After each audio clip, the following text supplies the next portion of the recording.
السلام عليكم ورحمة الله وبركاته.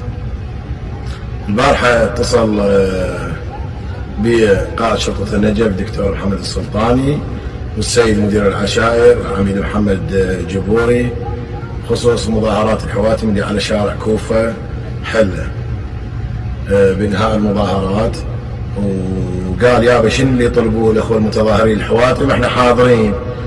انا توجهت مكان المظاهرات مكان الحواتم، تجمع الحواتم اللي قريب كلية العلوم او كلية الزراعة، والاخوه ما قصروا وانتهى التظاهر وطفوا التايرات وباشرت العجلات بالمرور. على ما في طفوا خالد، طفوا طفوها من يكسر جانتك، طفوها ما حد يحاكيك، وياكم ما حد يحاكيك.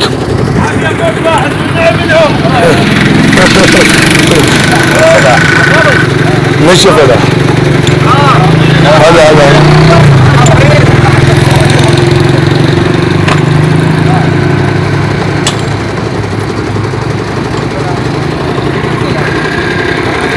شاء الله باتصال مع السيد قائد الشرطه، السيد قائد شرطه النجف اتصل بي عاطفيا والسيد مدير العشائر وطلب بان يسحبون المتظاهرين الحواتم على شارع كوفة حلة مقابل كلية العلوم مكان الحواتم الرئيسي.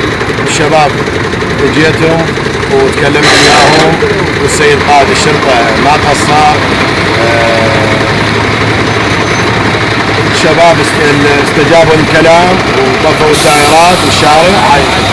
والنعم منك شيخنا، والنعم منك ان شاء الله، واحنا ان شاء الله مع القوات الامنيه ومع الجيش ومع الشرطه، وان شاء الله المشروع حسب كلام السيد القائد السيد المحافظ المشروع راح يباشرون به شركه راح تشتغل بالشارع على طلب الاخوه المتظاهرين. قاعد يطفون حضور الشيخ ابو قمر.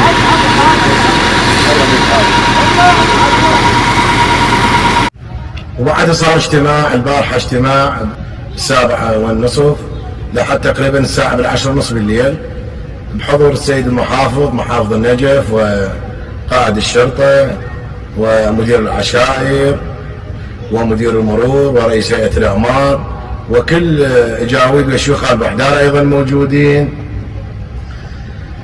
وكان الاجتماع على مود شارع الحله على الحوادث وعلى المظاهرات، فوصلنا الى نتيجه يكون الشارع شلون يعني تقلل الازدحامات او يقلل الحوادث به. فبعد مداولات طويله واجتماع طويل مع الاخوه اللي ذكرتهم وصلنا الى طبعا بموافقه الاخوه شيوخ البحداري مع الشيخ سلام ال عبد الامير والشيخ محمد ال عطيه، وصلنا الى اتفاق بين الشارع البحداري نوضع صبات به. في البدايه كانوا يقولون نخلي فسفوريات كبوسات، هذا مو طويله يعني اذا كبوسات تاخذ السيارات، وشارع عام شارع بين محافظتين، فراح اتفاق راح يصير صبات على طول الطريق بين الشارع يخلون صبات به كونكريتيه، يعني بعد السايد ما يعبر على السياره ما تعبر على السايد الثاني، ويخلون بين مسافات ومسافات استدار حتى اللي يستدير اللي يرجع على الكوفه او اللي يستدير اللي جاي من الحله يريد يرجع على الحله او اللي ساكنين ضمن المنطقه، وتوضع دوريات مرور ويتوسع يعني الشارع يترتب، فراح يقل الحوادث ان شاء الله.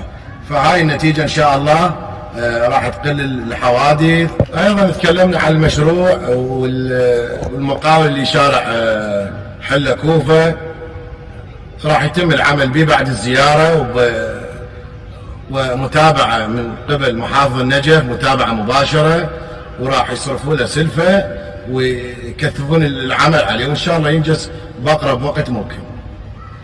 اما شغله المظاهرات انا ادعو اترجى كل اخوتي شباب الحواتم الاعزاء الابطال المتظاهرين، كل احنا نساند المظاهرات وكل احنا وياهم، وانا اول الحاضرين وياهم، بس الان في هذا الوقت في وقت الزياره في وقت المشايه في هذه الظروف يعني ما نشجع على المظاهرات. هاي وحده. الثانيه الطلبات تلبت، الشارع ان شاء الله راح وتقل الحوادث به. والمشروع مشروع الطريق الشركه راح تباشر به بعد الزياره، لان اعتقد اللي سمعته المشاريع كذا راح تتوقف 1/0 على مود المشاي وزياره ال40. فنطلب من الاخوه المتظاهرين عدم التظاهر، لان هذا شارع زوار وناس اللي بالسيارات رايحه راده. يعني البارحه بالمظاهرات ازدحامات كلها جايه محافظات واستشهاد الامام السجاد والسيارات ازدحام، هذا اللي عنده مريض. واعتقد الشباب الحواتم هم ما يقبلون بهذا الشيء. فالشارع ان شاء الله يعني مشت اموره والحوادث راح تقل ان شاء الله، لان اليوم طلع مخطط من المرور بقياده مدير المرور وشركه ومهندسين. فان شاء الله الامور مشت تمام، والشركه راح تباشر وراء الزياره ان شاء الله بجهود مكثفه.